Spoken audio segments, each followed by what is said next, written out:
नमस्ते। मैं doctor Kajal Mangukiya, senior gynaecologist and fertility specialist.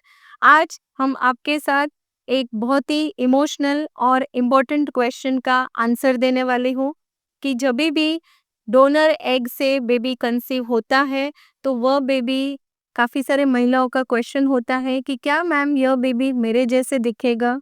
Yes. सो बहुत ही नेचुरल क्वेश्चन है। जब भी कोई महिला है जिनको सजेशन दिया जाता है कि आपके केस में आपके खुद के एग्स हम नहीं यूज़ कर सकते हैं, तो हमेशा फर्स्ट उनके माइंड में आता है कि क्या यहाँ पे जेनेटिक कनेक्शन लॉस हो जाएगा, या तो यह जो बेबी है वो कैसा दिखेगा, क्या यह बेबी मेरे जैसे दिखेगा, या तो क्या लोगों को पता चल जाएगा कि मैंने डोनर एग से आईवीएफ करवाया है। बहुत ही एक इमोशनल रोलर कोस्टर होता है। और बेसिकली डोनर एग आईवीएफ का मतलब क्या होता है? डोनर एग आईवीएफ का मीनिंग है कि जो भी महिला है जिनका एएमएच बहुत ही लो है, या तो उनके क्वालिटी ऑफ द एग्स इतना अच्छा नहीं है, या तो कोई जेनेटिक इश्यूज है, तो ऐसी महिलाओं को डोनर एग का ऑप्शन दिया जाता है। और जो डोनर रहती है, जो एक महिला है जो उनके जैसे हम स्टिमुलेशन वगैरह इंजेक्शंस वगैरह देते हैं जो आईवीएफ में दिए जाते हैं, उनके एग्स रिट्रीव किए जाते हैं और आपके जो पार्टनर है उनके स्पर्म के साथ फर्टिलाइजेशन आईवीएफ की जो प्रोसेस होती है वह करके जो एम्ब्रियो डेवलप होता है उसको आपके यूट्रस में ट्रांसफर किया जाता है। इसे हम डोनर आईवीएफ कहते हैं। अभी नेक्स्ट क्वेश्चन आता है कि यह तो बायोलॉजिकल चाइल्ड हो गया, जो डोनर है उनके एग्स हमने यूज़ किए हैं, आपके पार्टनर के स्पर्म यूज़ किए हैं। लेकिन यहाँ पे मैं आपको एक अमेजिंग साइंस के बारे में बताना चाहती हूँ जिसे हम कहते हैं एपिजेनेटिक्स। जेनेटिक्स तो आपने सुना होगा, लेकिन what is the meaning of epigenetics? Epigenetics जो है दैट मीन्स कि जो जीन एक्सप्रेशन होता है, जब भी बच्चा जो है एम्ब्रियो है, जो 2 सेल है 4 सेल है, जब वो डिवाइड होता है उसमें जीन एक्सप्रेशन जो होता है इसे हम एपिजेनेटिक्स कहते हैं। जीन एक्सप्रेशन जो होता है वो बहुत सारे फैक्टर्स पे डिपेंड करता है। यानी कि आपका जो यूट्रस है, आपके जो ब्लड फ्लो हो रहा है, हार्मोन्स जो है सर्कुलेट हो रहे हैं, plus internal and external environment, आपकी इवन पर्सनालिटी। सो यह सारे फैक्टर्स पे जो जीन एक्सप्रेशन है वह डिपेंड करता है। तो भले ही जेनेटिकली ये इसमें जो एग यूज़ हुए हैं, या तो जो फीमेल साइड जो है वो भले ही थर्ड फीमेल का हमने एग यूज़ किया है, लेकिन आपका जो बच्चा है जिसमें जैसे कि उसकी धड़कन आ रही है तो वो भी आप फ़ील कर रहे हो, बच्चे की जो मूवमेंट्स है वो भी आप फ़ील कर रहे हो, तो यह सारी चीज़ों का जो इफ़ेक्ट है वो आपके बच्चे में दिखता ही है।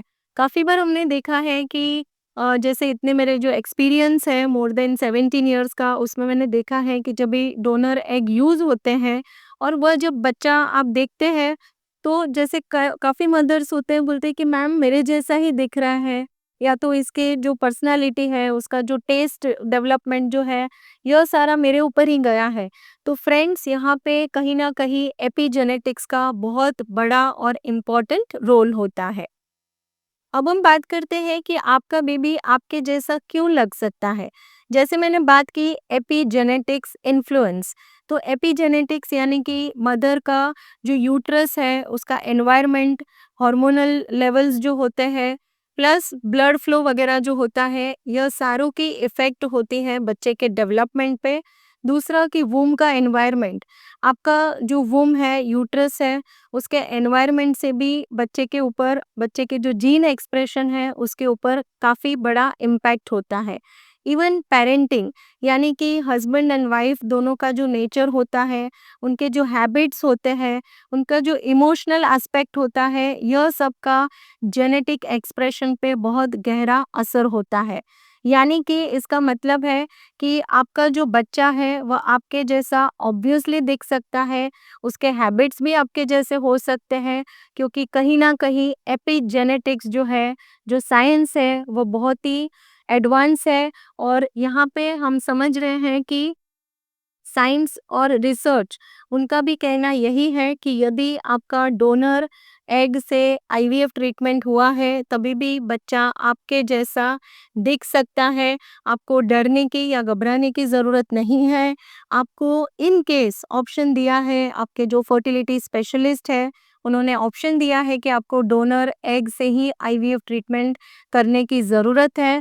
तो यहाँ पे आपको गिल्ट लाने का ज़रूरत नहीं है और हमेशा आप यह जो ऑप्शन है उसको प्रैक्टिकली और इमोशनली एक्सेप्ट करके आपकी जो आईवीएफ जर्नी है उसमें सफलता पा सकते हैं।